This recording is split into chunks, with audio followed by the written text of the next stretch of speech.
Hello, আসসালামু আলাইকুম। Welcome to Hridoy teaching home এর পক্ষ থেকে আমি হৃদয় হোসেন বলতেছি। আজকে নবম ও দশম শ্রেণীর ফিনান্স ও ব্যাংকিং এ বিষয়ের পঞ্চম অধ্যায় ঝুঁকি ও অনিশ্চয়তা। ঝুঁকি ও অনিশ্চয়তার ভিতরে আমাদের আদর্শ বিচ্যুতি নামে একটি অঙ্ক রয়েছে। তো এই আদর্শ বিচ্যুতির অঙ্কটা কিভাবে সমাধান করতে হয় আমি তোমাদের সহজ পদ্ধতিতে দেখিয়ে দিচ্ছি। চলো ভিডিওটি শুরু করা যায়। দেখো, মিস্টার মেহেরাব এর ৫ বছরের প্রাপ্ত আয় এর নিম্নরূপ। ৫ বছরের জন্য প্রাপ্ত আয় দেওয়া আছে, এখান থেকে আদর্শ বিচ্যুতি নির্ণয় করতে বলছে।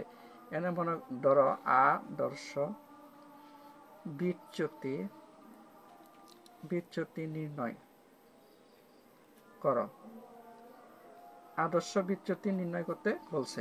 তো এখানে ৫ বছরের জন্য আয়ের পরিমাণ দেওয়া আছে। ৫ বছর, প্রথম বছর ২০১৬, ২০১৭, ২০১৮, ২০১৯, ২০২০। আয়ের পার্সেন্ট দেওয়া আছে ১০%, ১২%, ১৮%, ১৪%, ১১%। তো যতগুলা পার্সেন্ট দেওয়া থাকবে, যতগুলা বছর দেওয়া থাকবে, তার থেকে ৩টা ঘর বেশি হবে। এখানে ৫ বছর আছে, ৫ বছরের জন্য ৩টা ঘর বেশি, অর্থাৎ ৮টা ঘর। যদি ৬টা ঘর থাকে তার জন্য 3টা ঘর বেশি, তাহলে 9টা। যদি 4টা ঘর থাকে তাহলে ঘর হবে কয়টা? 7টা। আমি বলে দিলাম যতগুলো বছর থাকবে তার সাথে 3 ঘর বেশি করে দাগ টেনে নিবা। তো দেখো, 5 বছরের জন্য আমি কয়টা ঘর কাটবো? 8টা ঘর কেটে নেব।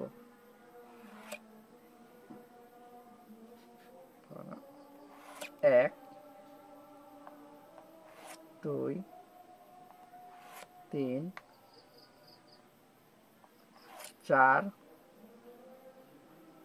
5, 6, 7, 8। 8টা ঘর কেটে নিয়েছি। আর এভাবে সারি করতে হবে 4টা। তো বছরের জন্য একটা, আয়ের জন্য একটা, গড় থেকে ব্যবধান, আর ব্যবধানের বর্গ। গড় হচ্ছে 4টা। এখানে প্রথমে বছর, তারপর হচ্ছে আয় পার্সেন্ট, আর এখানে হচ্ছে গড় থেকে ব্যবধান, গড় থেকে ব্যবধান। অর্থাৎ লিখতে হবে আয় মাইনাস গড়, আর ব্যবধানের বর্গ, ব্যবধানের বর্গ।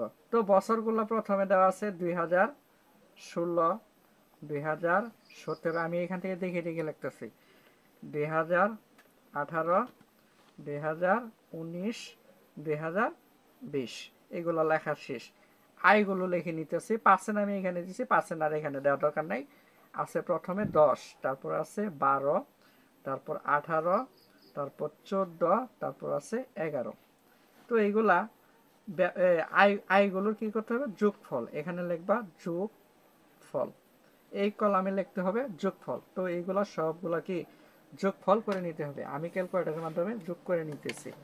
তো প্রথমে আছে 10 যোগ 12 যোগ 18 যোগ 14 যোগ 11 সমান নামছে 65। এখানে লিখলাম 65, মানে 65 নামছে নাকি? এই ঘরে লিখতে হবে গড় আয়, এখানে লিখতে হবে গড় আয়। গড় আয় বের করার নিয়ম হচ্ছে যতগুলো যোগফল বের হয়েছে বছর যতগুলো থাকবে তত দ্বারা ভাগ, অর্থাৎ নামছে 65। বছর আছে কয়টা? 5টা।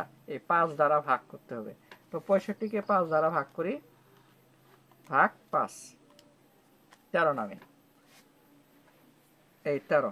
তো এখানে সূত্র লিখছি আমি যে আই মাইনাস গড়, আই মাইনাস গড়। গড় বের হয়েছে কত?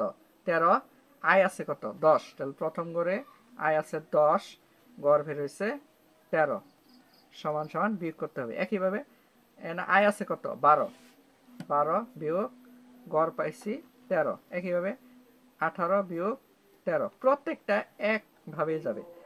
14 বিয়োগ 13, 11 বিয়োগ 13, আমি আবার বলতেছি, গড় আয় এখানে লেখা আছে আয় মাইনাস গড়, তার মানে আয়ের মান যা আছে এই গড়ের মানটা তা কি করতে হবে, বিয়োগ করে নিতে হবে। তাহলে 10 থেকে 13 বাদ, 12 থেকে 13 বাদ, 18 থেকে 13 বাদ, 14 থেকে 13 বাদ, 11 থেকে 13 বাদ। 10 থেকে 13 বাদ দিলে হবে -3, আর 12 থেকে 13 বাদ দিলে হবে -1, আর 18 থেকে 13 বাদ দিলে হবে শুধু 5, কারণ এখানে 10 ছোট আর 13টা কি বড়, এই জন্য -3 হয়েছে। আর এখানে 12 ছোট 13 বড়, এখানে -1 1 হয়েছে। আর এখানে বড় হচ্ছে 18, 18 থেকে 13 বাদ দিলে 5, আর 14 থেকে 13 বাদ দিলে 1, আর 11 থেকে 13 বাদ দিলে হয় -2।